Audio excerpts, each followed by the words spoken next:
Now, some of those other practices may lead us into more understanding of that, okay? But once I figure out what's going on, then I have to say, oh my God, that goes back to that third grade teacher that told me that I wasn't smart, or that reminds me of when I was a little girl and nobody wanted me to play with them, or that reminds me of when I was a little girl and I was poor and I went to a sleepover and I didn't have what the other kids had. Most everything can be traced back to some sort of childhood trauma, whether it was intentional, whether it was small, whether it was major.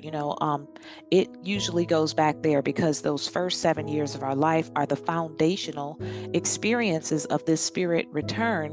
Come back to this life. Everything that we are experiencing, learning, hearing, seeing, being taught, is all going to affect us from that moment forward. Okay, so even if you go on and you do pretty good for yourself, you may still be someone who hates your life. You may be someone who still thinks you're inadequate, and then as a result you become a perfectionist, or maybe you give up and say, what's the point at all?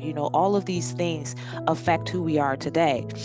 So that acknowledgement and recognition is going to be very important.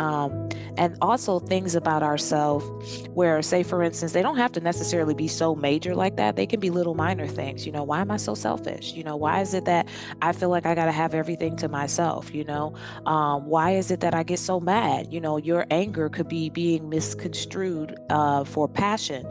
Your passion could be misplaced and misused. Once you start to tap into these things, you begin to learn more about yourself as you truly are, not as you have presented yourself to the world up until a certain point.